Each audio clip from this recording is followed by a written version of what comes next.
Hello and welcome back, ladies and gentlemen, to another Historical Humans Reacts. And this is a special one because we've already talked about this on a Historical Humans Heritage, but let's react to it anyways, where the ancient Roman Appian Way becomes the Italy's 60th UNESCO World Heritage Site, one of the most recent additions to the UNESCO list as recently as 2024. I actually think this just happened, what you said, like a month ago?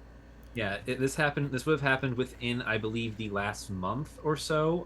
It would have been in the 60th. It would be in it's 60th one in Italy, and it is would have been done during I believe, the meeting in Delhi about a month ago.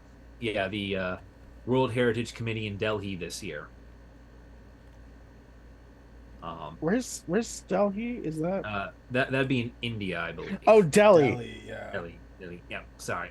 Got Weird a pronunciation on little the bit of, H I there. got a little bit of a scratch in my throat. It's making the H come out instead of just skipping it You're, over it. you're I do good. apologize. I was I do, trying to think for a I, second, like I'm, Delhi. I'm, listen, I'm about one octave away from Mike Lebowski. I do apologize. Fair, Uh, I do apologize with that. but continue. Yeah. Anyway, yeah, so this is the Appian Way. It's an ancient road built by the Romans. Up to it was the first part of it was built 2300 years ago. Um by a man who would give his name to the road, Appius Claudius Caecus. And the purpose of the road was for military purposes. Because up until Appius built this road, all the roads that went into Rome ran northward because they were Etruscan and they ran into sort of central Italy, a little bit north of Rome. And so Appius wanted to expand southward. So he built a road. And then the He really Sultan. didn't like. He just like, you know what? I want to go vacation on Sicily. Yeah. I mean, Yeah. you've got to Well, respect it because it aided travel significantly, and you saw large villas being built right next to it. So clearly, people like living on it. Because if people didn't like the traffic in front of their house, they wouldn't have built their house on the road, you know? yeah. Unless your Yeah. house was there first and the Roman Yeah. road came in between. Roman. Usually the Roman road comes in after your house is there, because it's designed to go from settlement to settlement, allowing the Romans to quickly subjugate them. At the time the Romans are building this road, Italy is roughly divided into five groups. You've got the Romans in the center in this little pocket. North of them you have the Etruscans, and north of the Etruscans you have the Cisalpine Gaul. Then south of the Romans, you have the Hellenic city states, which are all the Greeks. And then on the western edge of Sicily and Sardinia, you have the Carthaginians. Uh, and Rome kind of covets all of that. And so they're looking for easy targets, and they just so happen to find some going south towards Naples. I mean, I don't blame them, but then this road also eventually stretched into other parts and other regions, right? Yes, this road would go on all the way to what is it? Batoli, I think, which is in the boot heel of Italy, and the part that becomes the World Heritage Site that we're talking about that just got inducted is the route that goes through uh, mm, uh, that goes through basically all of southern Italy. Like it's the entire southern road. It's the entirety of the Appian Way.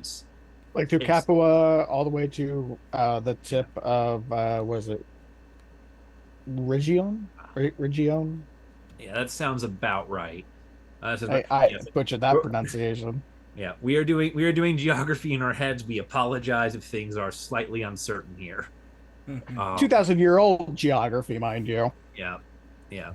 Uh, because of how old it is and how important it is as like the first major military road of Rome, it got the title of Queen of Rhodes, Regina Viarum, and that was a very big deal. And one of the rather interesting things about this World Heritage Site is that about 10 miles of it is preserved within Rome itself as part of the Appia Antica Archaeological Park, Oh, that's cool. which is effectively a nature trail, but for archaeologists. I love it. Um, you I are, I believe it is photographed in this article. You are effectively walking through the ancient Roman graveyards along the Appian Way outside the sacred boundaries of ancient Rome.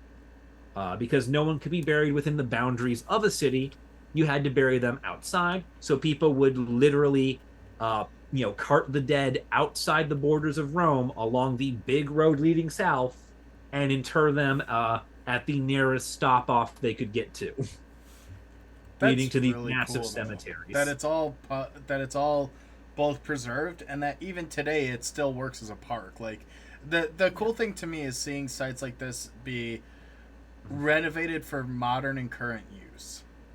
Yeah, yeah, like these roads are very durable, and in fact, a lot of them that haven't been paved over and are still in their original form are in use today with modern cars.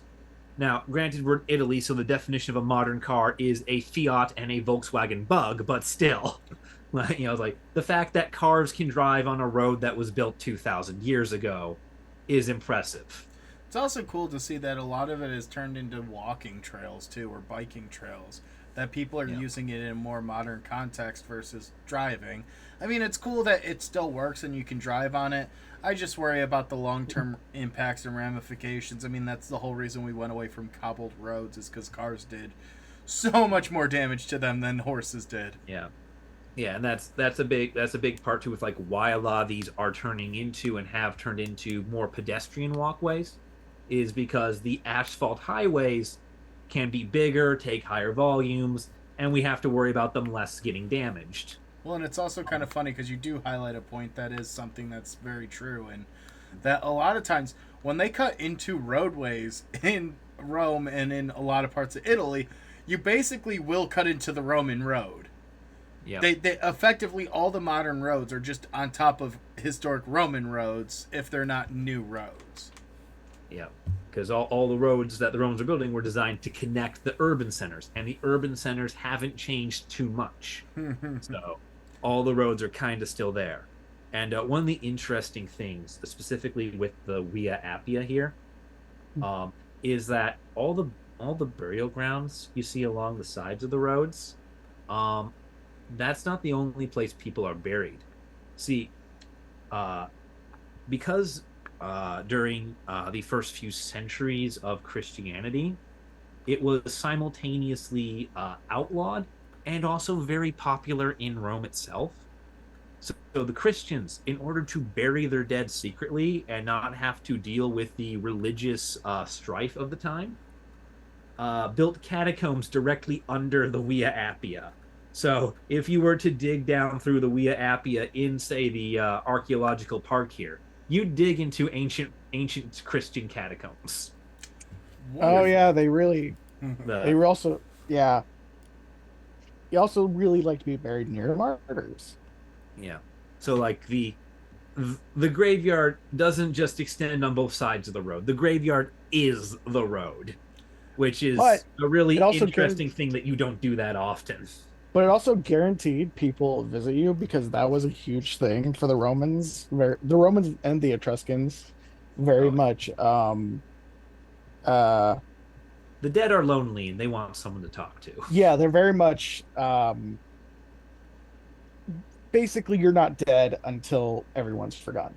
Yeah, They you really still live embodied that. if they visit you. But that's actually, I think, a great point for us to wrap up uh, on today's episode, because we've talked about this in depth on both videos. If you haven't, go check out our Historical Humans Heritage. It was released on Thursday, so just a couple of days before this came out. And let us know what you think. And yeah, like the Romans, don't forget about us, otherwise that's how we die. And we'll see you in the next one.